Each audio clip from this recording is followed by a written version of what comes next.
L'évolution de l'intelligence artificielle n'a pas toujours été linéaire. En effet, son développement a connu plusieurs périodes d'excitation et d'illusion en alternance avec des périodes de calme et de désillusion. En 1642, Blaise Pascal invente une machine nommée la Pascaline, capable d'effectuer de manière automatique des opérations arithmétiques.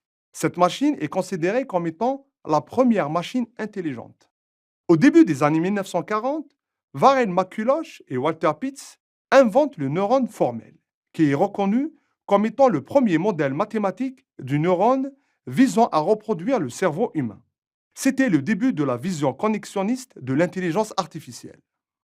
En 1949, le neuropsychologue Donald Hebb ajoute au neurone formel un mécanisme d'apprentissage.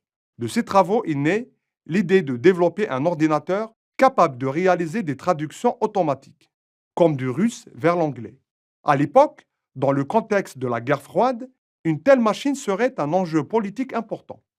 La décennie des années 50 est très riche en matière d'événements qui ont posé les fondements et marqué l'histoire de l'intelligence artificielle.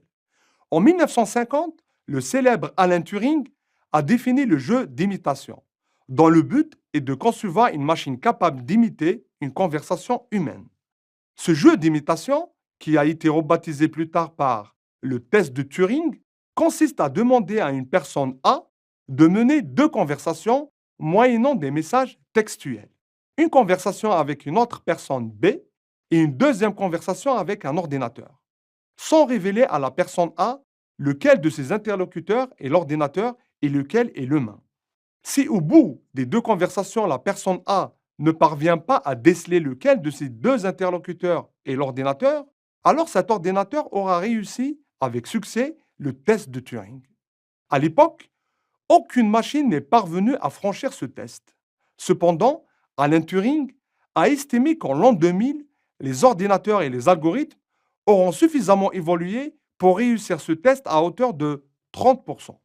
Plusieurs spécialistes de l'intelligence artificielle considèrent que les travaux d'Alan Turing sont pour l'intelligence artificielle ce que le Big Bang est pour l'univers.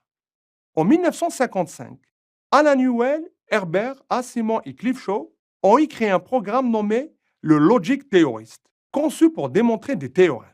Il a été capable de prouver 38 des 52 théorèmes des Principia Mathematica de Whitehead et Russell.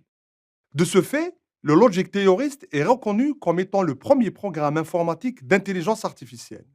Durant l'été 1956, Marvin Minsky et John McCarthy organisent à l'université de Dartmouth